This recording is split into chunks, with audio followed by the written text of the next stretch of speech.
Scared you, didn't I? Yeah.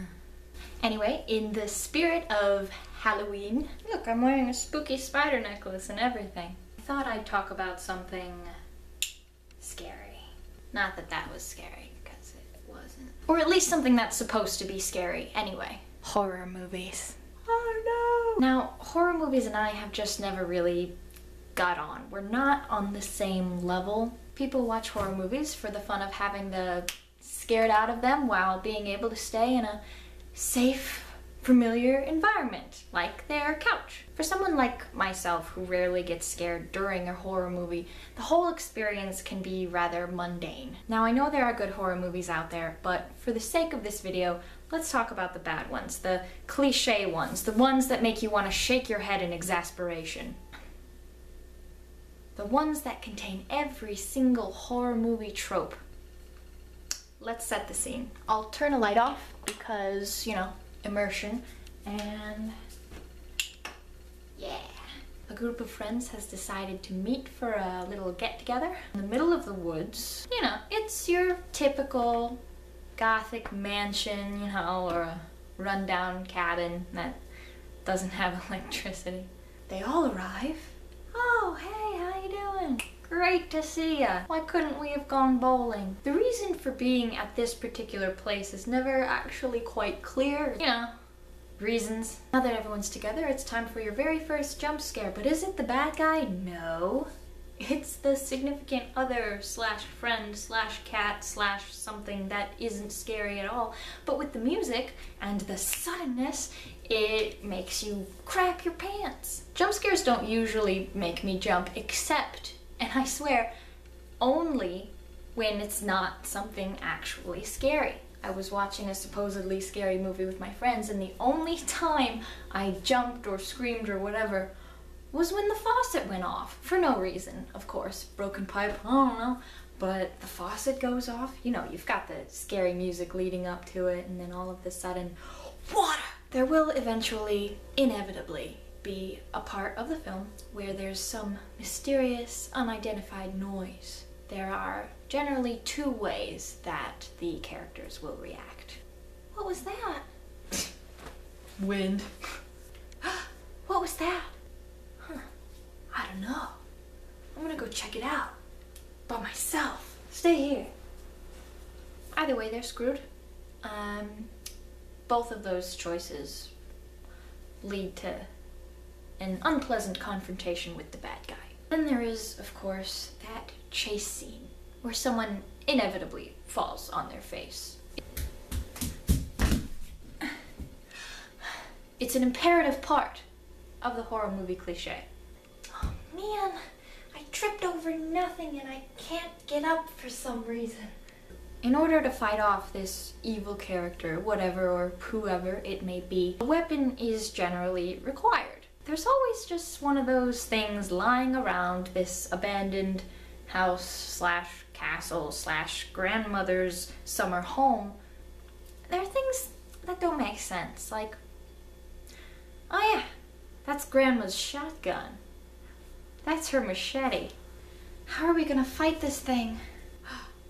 The attic. I'm pretty sure there's some stuff up there that we could use to fight, you know, like samurai swords, machetes, big scary long hunting knives, some guns that never have to be reloaded or cocked or have the safety taken off ever. You know, that kind of stuff. If it's a horror movie with guns involved, there will likely be a character who's never shot a weapon in their life, and they've got some pretty freaking good aim. I don't know how to use this. Sweet! Headshot! I killed it! I don't know how I did that, because I've never had any professional training, and I've never shot a gun in my life, and I didn't even know how to hold that correctly. Did I do it right? Yeah. That was dead on, though. I bet you I could do it again a whole bunch of times.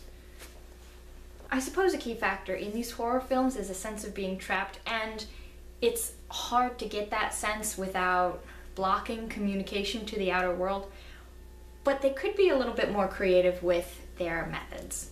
Dude, we gotta get out of here. What do we do? I got this. I'm gonna call somebody. Oh, there's no reception. Use the landline. Oh, no power. This inconvenient storm is really inconvenient for us. We have to get out of here now. It's okay. It's okay. We can drive. I can't believe we're out of gas. You forgot to fill it with gas? How did that happen? Oh no. The power's out.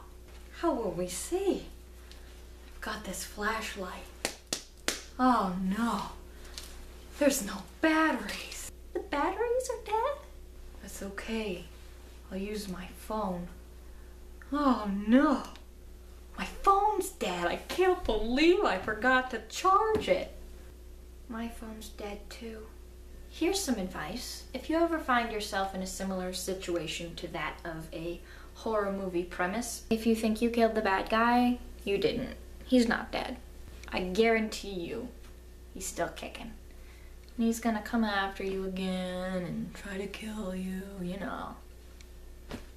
There will of course always be a scene where a character is looking upon themselves in the mirror and all of a sudden, BAM! There's the creepy bad guy back here. Jump scares. We have to let someone know what's going on. No, we can't. Why?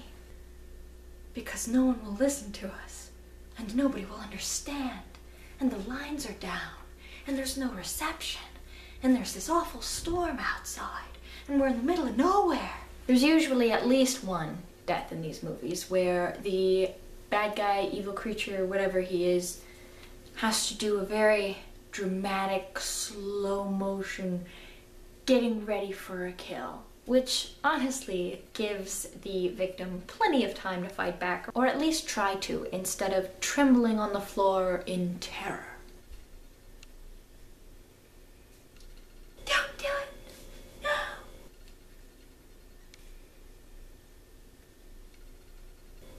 No! Stop! No! Don't do it! Oh my god! Stop it!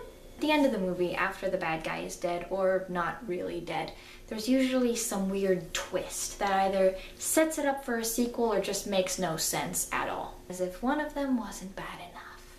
That's all. Hope you enjoyed. Please subscribe and have a spooky Halloween.